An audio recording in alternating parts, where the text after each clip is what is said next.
अपने बच्चों का पालन ऐसे करो कि आपके बच्चे अपने बच्चों को आपकी कहानी बड़े गर्व से सुनाएं। नमस्कार, मैं Vivek Bindra, founder and CEO बड़ा बिजनेस.com। आज बात करेंगे बच्चों को काबिल बनाने का सबसे बड़ा रहस्य। और वो क्या है सबसे बड़ा रहस्य? पेरेंटिंग की बात करेंगे। आज ऐसे टिप्स दूंगा, हिल जाएंगे। अभिमन्यु को चक्रव्यूह भेदने की सारी कला मां के गर्भ में ही सीखने का अवसर मिल गया था। प्रहलाद 5 साल से कम उम्र के अंदर सारे शास्त्र सीख गए थे। होलिका का दहन हो गया, लेकिन प्रहलाद का दहन नहीं हुआ। होलिका, जिसको आग में ना जलने का वरदान था, वो भी जल गई। पेरेंट्स वो पहले, they are first looking glass of their children. So to be in your child memory, बच्चों की मेमोरी में रहने के लिए आपको उनके जीवन में रहना पड़ेगा। सबसे पहले कितने भी झगड़े हो माता पिता के आपस में निपटा देने चाहिए। पेरेंटिंग है, मदरिंग फादरिंग नहीं है। मदर अकेले फादर अकेले नहीं, पेरेंटिंग दोनों चाहिए है। नुकसान बड़ा हो जाता है, वरना 1 साल तक बोलना और चलना सिखाते हो छोटे बच्चे को। आप 1 साल तक उसको बोलना चलना सिखाते हो, बोलो बोलो बेटा बोलो, सीखता है। और उसके बाद आगे कई साल तक आप उसको बोलते हो चुप बैठो चुप बैठो चुप बैठो चुप बैठो। बोलना भी बंद, चलना भी बंद, चुप बैठो चुप बैठो चुप बैठो। तो क्यों सिखाया 1 साल तक बोलो चलो, अब बोल रहे हो चुप बैठो। बच्चों को यह मत सिखाओ कि वो क्या सोचे, ये सिखाओ कि वो कैसे सोचे। Because a badly parented child is a lost child. परवरिश की परख जो होगी ना आपकी, वो इस बात से होएगी कि बुढ़ापे में वो आपका कितना साथ देने वाले हैं। खराब परवरिश के कारण उसके सोशल स्किल वो खत्म हो जाते हैं, अनरिलायबल हो जाता है, अनस्टेबल, केयरलेस बच्चा होता है, आर्ग्यूमेंटेटिव होता है। आपका बच्चा रिजिड हो गया, जिद्दी है, रूड है, इनडिसिप्लिन्ड है, एंटी सोशल बिहेवियर हो रहा है, उसका अकेलापन महसूस करता है, कभी कभी पेसिमिस्टिक है, सेल्फ डिफीटिंग थॉट्स आते हैं, सीक्रेटिव है, बताता नहीं बातें अपनी, छुपाता है आपसे, सब कुछ छुपाता है, आपको दोस्त नहीं समझता, उसके अंदर फियर ऑफ फेलियर है। ये सब क्यों है? अगर आपकी पेरेंटिंग कमजोर है तो यही नुकसान होंगे। बच्चे बड़ों की बात सुनने में अच्छे नहीं होते, वो बड़ों को कॉपी करने में ज्यादा अच्छे होते हैं। भगवद गीता में कृष्ण ने कहा है, यद यद आचरति श्रेष्ठ तत्तद एव तरुजना। यद यद तत्तद, जैसा जैसा वैसा वैसा। मेरी बात समझिएगा, जैसा जैसा फादर कहेगा वैसा वैसा बच्चा नहीं करेगा, पर जैसा जैसा फादर करेगा वैसा वैसा बच्चा अपने आप करेगा। क्या मतलब हुआ? अगर आप बोलोगे तो नहीं मानेगा, आप करोगे तो अपने आप करेगा। इसका मतलब बच्चे कॉपी करना जानते, सुनना नहीं जानते। आप उन्हें इंस्ट्रक्शन मत दो, इंस्पिरेशन क्रिएट करो, वो अपने आप करेंगे। जैसा जैसा लीडर कहेगा वैसा वैसा फॉलोअर नहीं करेगा, लेकिन जैसा जैसा लीडर करेगा वैसा वैसा फॉलोअर अपने आप करेगा। और यही माता पिता और बच्चों के साथ भी होता है। एक बात समझिए कि greatest mark of parent is how they treat their child when no one is looking. जब कोई नहीं देख रहा हो, आप अपने बच्चों को कैसे डील करते हैं। 3 F याद रखिएगा। फर्म रहिए बच्चों के साथ, जो काम की बात है उस पर टिके रहिए, फेयर रहिए, जबरदस्ती सजा मत दीजिए, और फ्रेंडली भी रहिए, ताकि कभी सजा देनी भी पड़ जाए तो मित्रवत व्यवहार बना रहे आपका उसके साथ में। टेक्निकली ना 4 प्रकार के माता पिता होते हैं, मेरी बात को समझना। एक होते हैं अथॉरिटेरियन, जैसा बोला वैसा कर, जितना बोला उतना कर, ये अथॉरिटी है। एक होता है डेमोक्रेटिक, मिल बांट करके बात करते हैं, बच्चों की सुनते हैं। पहले के ज़माने में अथॉरिटेरियन चलता था, आजकल डेमोक्रेटिक ज़्यादा ठीक रहता है। डेमोक्रेटिक मतलब बच्चों को इन्वॉल्व करें, उनको इन्फॉर्म ना करें, बच्चों के साथ मिलकर चर्चा करें, उनके साथ समय बिताएं, उनकी भी सुने, अपनी भी सुनाएं। और एक होते हैं परमिसिव, तेरा जो मन करता है कर ले, उसको जो चाहिए उसको दिला दिया, उसको जैसा गिफ्ट चाहिए उसको वैसा दे दिया, जो गाड़ी बाइक मांगता तुरंत दे दिया, जो मोबाइल चाहिए तुरंत दे दिया। परमिसिव, कोई मतलब ही नहीं है। लेकिन इससे भी ज़्यादा खराब है नेग्लेक्टफुल, अनइन्वॉल्व। वो क्या है? बच्चा क्या कर रहा है, किससे दोस्ती कर रहा है, किसके साथ उठता बैठता है, कोई जानकारी नहीं है, कंप्लीटली नेग्लेक्ट कर रहे हैं। आप कौन है? अथॉरिटेरियन है, जितना बोला उतना कर। डेमोक्रेटिक है, मिल बांट के रिश्ता बनाते हैं। परमिसिव है, जो करना है कर। नेग्लेक्टफुल, पता ही नहीं है कि क्या कर रहा है वो। तो 4 में से सबसे अच्छा है डेमोक्रेटिक पेरेंट होना। बिकॉज आप नहीं तो बच्चा बर्बाद हो जाता है, वो झूठ बोलना शुरू कर देता है। और अगर वो ज्यादा झूठ बोल रहा है, इसका मतलब आपने बहुत रिएक्ट किया था उसकी पुरानी गलतियों के ऊपर, और फिर वो सीक्रेटिव हो जाता है और अपनी बातें नहीं बताता। मैदान में हारा हुआ इंसान तो जीत सकता है, लेकिन मन से हारा हुआ इंसान कभी नहीं जीत सकता। तो मन से ना हारे बच्चा। अब सुनिए पेरेंटिंग के असली टिप्स। पहला टिप, इनकरेज करिए अपने बच्चे को, वो बचपन से इनोवेटिव थॉट प्रोसेस बिल्ड करें।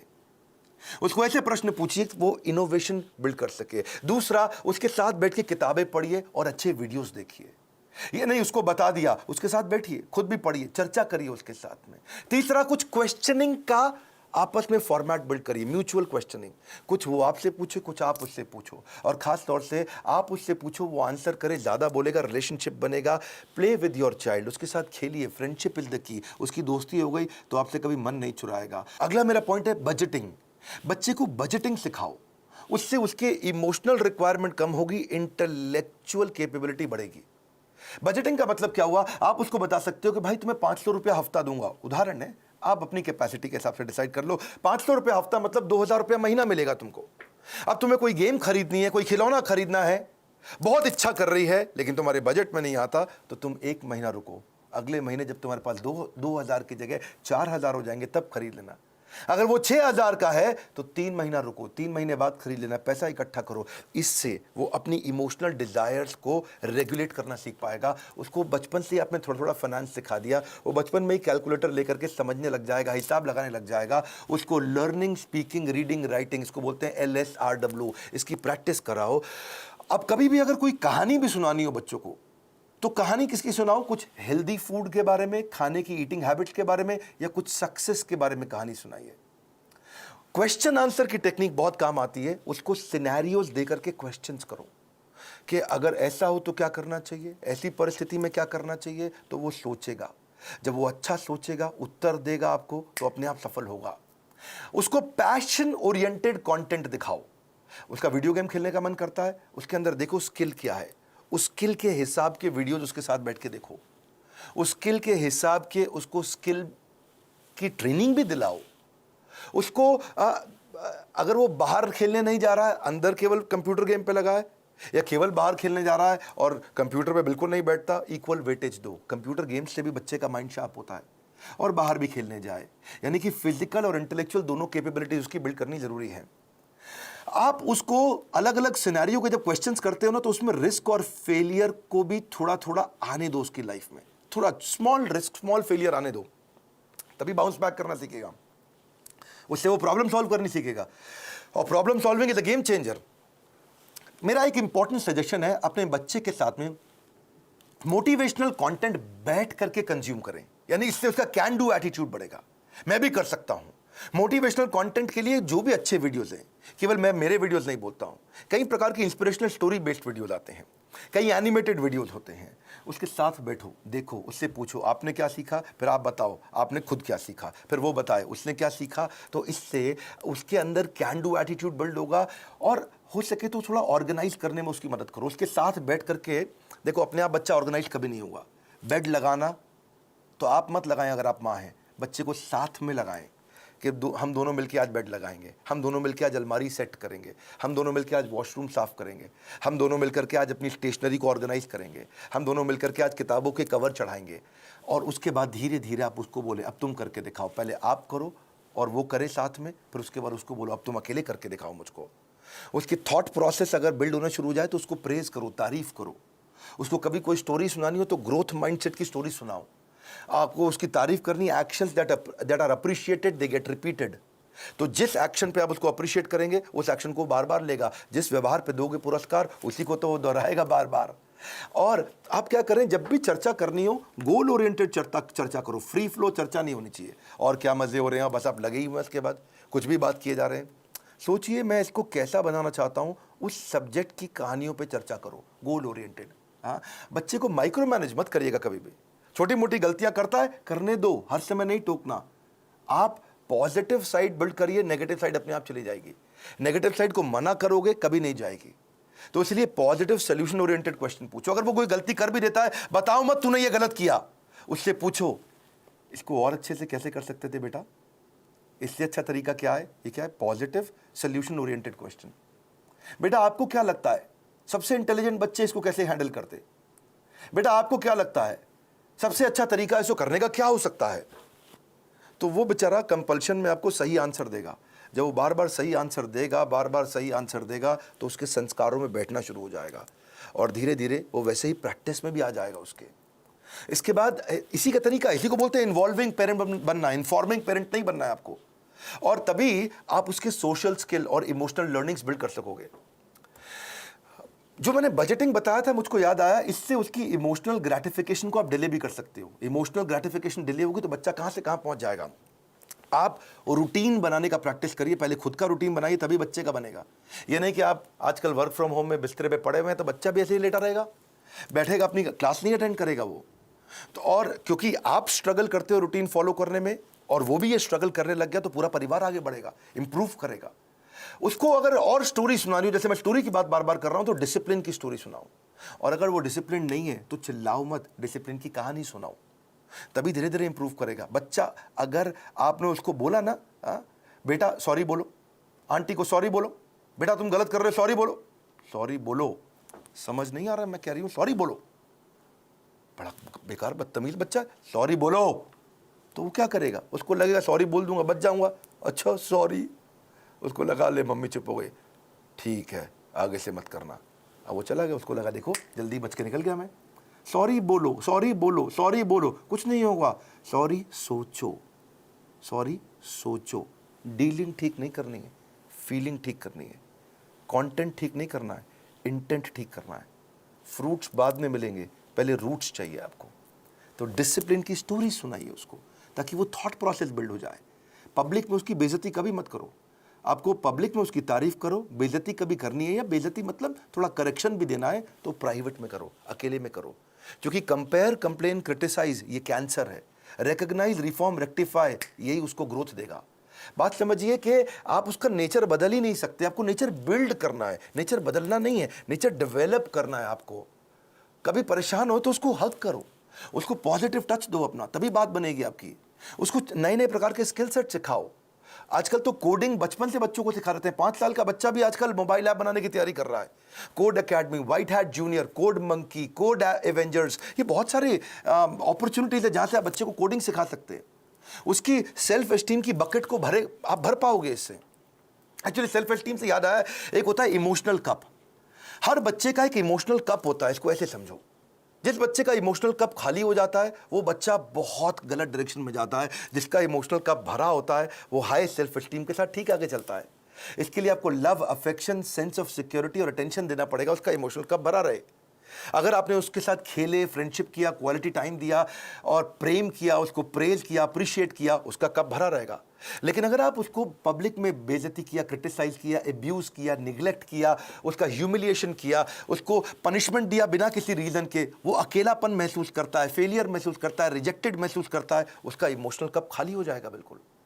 और फिर वो इमोशनल कप भरने के लिए कहीं बाहर जाएगा, किसी और के पास जाएगा, गलत दोस्तों के पास जाएगा, गलत जगह पे जाएगा, गलत वेबसाइट्स खोलेगा, वो लोगों से अपने इमोशनल कप को भरने के लिए खींचेगा तरीके, मिसबिहेव करेगा अटेंशन गेन करने के लिए, मैनिपुलेट करेगा, जेलसी हो जाएगी उसको दूसरों को देख के। आइसबर्ग देखा है आपने? आइसबर्ग को समझो आप, इससे समझ आएगी आपको बात। आइसबर्ग होता है वो बर्फ की चट्टान जो समुद्र के अंदर होती है, लेकिन 10% दिखती है, 90% पानी के नीचे होती है। आइसबर्ग में पानी के नीचे बहुत बर्फ है, वो दिखती नहीं है, दिखती 10% है, खाली ऊपर ऊपर। बच्चों की ज़िंदगी भी ऐसी आइसबर्ग के जैसी है। अगर उनका एंगर, उनका स्क्रीमिंग, वो चिल्ला रहा है, वो कोई बात छुपा रहा है, वो वायलेंट हो गया है, अग्रेसिव हो गया है, वो रो रहा है, ये खाली 10% ऊपर दिख रहा है, इसके नीचे 90% बहुत कुछ था। उसकी एंग्जाइटी, फ्रस्ट्रेशन, उसका डिस्ट्रेस, उसका ट्रस्ट ना कर पाना, उसका फेलियर, उसका ग्रीफ, उसका अनश्योर होना, उसका स्ट्रेस में होना, अटैक्ड महसूस करना, उसका हर्ट महसूस करना, उसका वरिड, अलोन, लोनलीनेस फील करना, ये सब समुद्र के नीचे था। और समुद्र के ऊपर क्या है? थोड़ी सी बर्फ दिख रही है। आप उस बर्फ को लेकर ट्रीटमेंट कर रहे हो, जो नीचे दिखती हुई बर्फ को लेकर कर रहे हो, जो नीचे छुपी हुई बर्फ है, उसको ठीक करना है। इसलिए करेक्शन नहीं, इंस्पिरेशन। बच्चे, पता है, अगर आपको उनको सफल बनाना है, उनकी सफलता का स्कोर बोर्ड बना दो, गेमिफाई कर दो। इसको क्या बोलते हैं? Gamification of value inculcation. अगर आप उनमें संस्कार डालना चाहते हो तो गेमिफाई कर दो इसको गेम देखो, बिकॉज अगर स्कोर बोर्ड बना दोगे ना तो वो जीतना चाहेंगे। देखा आपने, क्रिकेट का स्कोर बोर्ड होता है, बास्केटबॉल का स्कोर बोर्ड होता है। जैसे स्कोर बोर्ड चालू होता है, बच्चे जल्दी खेलते हैं, एनर्जी से खेलते हैं। जब टेस्ट प्रैक्टिस मैच होता, क्रिकेट में भी पहली बॉल प्रैक्टिस बॉल फेंकते, सुना आपने? कौन खेलता है? उसने बल्ला घुमाता नहीं बच्चा, ठीक, क्या फर्क पड़ता है, आउट भी हो जाए तो भी कोई फर्क नहीं पड़ता। लेकिन जैसे ही स्कोर बोर्ड शुरू होता है, बच्चे जान लगा के खेलते हैं, अबे जीतना है अपने को, एनर्जी आ जाती है उनकी। वैसे ही आप भी कुछ इसको वैल्यू, संस्कारों को बिल्ड करने के लिए गेम क्यों नहीं बना देते? कोई टोकन लेके आओ बाजार से, उस पर 1 रुपया, 2 रुपया, 5 रुपया, 10 रुपया लिखो टोकन पे, और उनके साथ डिस्कस करो। अगर ये बिहेवियर करोगे तो तुम्हारे इस बॉक्स के अंदर मैं 2 रुपए का टोकन डालूंगी, 5 रुपए का डालूंगी, 10 रुपए का डालूंगी या डालूंगा अगर आप पिता हैं तो। और अगर तुमने ये गलत बिहेवियर किया तो ये टोकन बाहर निकल जाएगा, तुम्हारा रोज का स्कोर बोर्ड बनेगा शाम को। अगर वो सुबह टाइम से उठा तो 2 रुपया मिला, अगर उसने ब्रश टाइम से किया तो 2 रुपया मिला। रुपया मतलब पॉइंट, आपने बोला, मैं पॉइंट कह रहा हूं, उसको रुपया दें या पॉइंट दें, लेकिन बाद में उसको रिडीम करने का तरीका बना दो, है जी। अगर टाइम से होमवर्क किया तो 5 नंबर मिल गए या रुपया मिल गया। अगर आप वो समय से सोने चला गया तो 2 रुपया मिल गया। अगर वो समय से खाना खाएगा तो 7 रुपया मिल गया। अगर टेंट्रम करेगा तो काट लो, सामान फेंक रहा है इधर उधर तो काट लो, उसमें से निकाल लो, चिल्ला रहा है, गाली दे रहा है तो 7 रुपया निकाल लो। अगर मिसबिहेव कर रहा है माता पिता के साथ तो 10 रुपया निकाल लो। ओबे नहीं कर रहा आपकी बात, 7 रुपया निकाल लो। किसी को गाली देता है, थूक देता है किसी के ऊपर तो 10 रुपया निकाल लो। तो आपने तरीका निकाला। इससे क्या होगा, शुरू शुरू में तो पॉइंट के चक्कर में वो अच्छे बिहेवियर्स को प्रैक्टिस कर जाएगा, पर आने वाले समय के अंदर वो उसकी आदत बन चुकी होगी, वो उसके बिहेवियर में, उसकी प्रैक्टिस में आ चुका होगा, और फिर उसकी लाइफ चेंज। इसको बोलते हैं गेमिफिकेशन। बच्चे को अकेला मत छोड़ो इतना। बच्चों के आंसू ना कड़वे होते हैं, उन्हें मीठा करना है आपको। उसकी जिज्ञासा गहरी होती है, उसको शांत करना है। उसका दुख बहुत तीव्र होता है, इससे उससे ले लो। उसका हृदय कोमल है, उसे कठोर मत बनाओ। Your children will become what you are, so be what you want them to be. बड़ी सिंपल सी बात है भैया। अगर आप दोनों का आपस में झगड़ा भी है पति पत्नी का, बच्चों के लिए सुलझा लो। आओ साथ में बैठो, बात करो, प्यार करो दूसरे को, ताकि बच्चे का जीवन सुरक्षित हो सके। ये फादरिंग नहीं है, मदरिंग नहीं है, ये पेरेंटिंग है। गलती किसी की भी हो, आप दोनों में से ईगो को साइड में रखो, बच्चे को और सिखाओ, आगे बढ़ाओ। हमने भी बच्चों के लिए बहुत प्रोग्राम्स बिल्ड किए हैं। मैंने बच्चों का एक प्रोग्राम एंटरप्रेन्योरशिप का लेकर के आए, जिसको हम बोलते हैं एवरीथिंग अबाउट एंटरप्रेन्योरशिप। और वो स्टूडेंट्स के लिए, अर्ली एज से बच्चे सीखते हैं कि वो कैसे छोटा छोटा बिजनेस शुरू कर सकें, कैसे पहले 100 कस्टमर को अट्रैक्ट करें, कैसे वो अपनी सेल्फ कोचिंग डायरी बनाए, कैसे वो कंपटीशन को समझें, कैसे वो प्रोडक्टिव हो सके, कैसे वो अपनी कम कॉस्ट के अंदर बिजनेस शुरू करें, बिजनेस को प्लान कैसे करें, फाइनेंशियल डिसिप्लिन क्या होता है, कॉस्ट को कैसे ऑप्टिमाइज करते हो, low cost marketing, low cost branding क्या है, $0 मार्केटिंग क्या है, 60 सेकंड में सेल्स की पिच कैसे दे दी जाए, सेविंग्स को वेल्थ कैसे बनाए, कंपनी को शुरू कैसे करते हैं, कंपनी फॉर्मेशन का तरीका क्या है, 2-4 लोगों को अगर हायर भी करेगा शुरू में तो एफिशिएंसी कैसे बिल्ड करेगा, हाई परफॉर्मेंस कल्चर कैसे लेके आएगा, स्कोरबोर्ड अपने कैसे बनाएगा, एम्प्लॉइज़ को एंटरप्रेन्योर कैसे बनाएगा, कंज्यूमर इनसाइट क्या होती है, कस्टमर को कैसे समझेगा, प्रोडक्ट बनाने का तरीका क्या है, कम खर्चे में बिजनेस शुरू करने के सारे आइडियाज, चाहे वो चैटबॉट बनाएं, फ्री के चैटबॉट मिलते हैं। तो ऐसी बहुत सारी चीज़ें हमने एवरीथिंग अबाउट एंटरप्रेन्योरशिप में सिखाई हैं। अगर आप चाहते हैं आपका बच्चा भी एंटरप्रेन्योरियल माइंडसेट को बिल्ड कर सके बचपन से ही, तो उनको इन कोर्सेज में ज्वाइन कराइए। इस समय बच्चों के लिए हमने 50% डिस्काउंट रखा हुआ है। और अगर ये पेरेंटिंग के टिप्स आपको काम आ रहे हैं, मैं रिक्वेस्ट करता हूं सोचो ये किस किस को काम आ सकते हैं। ईमानदारी के साथ थोड़ा 2 मिनट और लगा लीजिए। आपने इतना समय लगा लिया है तो आप सीरियस है कंटेंट को लेकर के, क्योंकि आपने इतना समय लगाया। अब सोचो कि किसको फायदा होगा, किसके बच्चे बिगड़ रहे हैं, किसके बच्चे खराब हो रहे हैं, कौन बच्चे से परेशान रहते हैं माता पिता, उनको ये वीडियो अलग अलग व्हाट्सएप ग्रुप में शेयर करो, अपना मैसेज भी लिखो, अपने नोट के साथ शेयर करो, लाइक करके उत्साह बढ़ाओ अगर ऐसे वीडियो पसंद आते हैं। और नीचे मुझे कॉमेंट बॉक्स में बताओ कि आपको कौन सा वाला वैल्यू, आपको कौन सा वाला आइडिया, आपको कौन सा वाला टिप सबसे ज्यादा पसंद आया। मैं कॉमेंट बॉक्स में पढ़ने के लिए आऊंगा। इस बार हमारे साथ जुड़े रहने के लिए, दुनिया का नंबर 1 एंटरप्रेन्योरशिप यूट्यूब चैनल बनाने के लिए और मेरे पर्सनल वीलॉग वाले चैनल पे भी आने के लिए मैंने एक नया चैनल बनाया जहां अपने मोबाइल से वीडियो डालता हूं। आप सबका हृदय की गहराइयों से प्रेम पूर्वक बहुत बहुत धन्यवाद।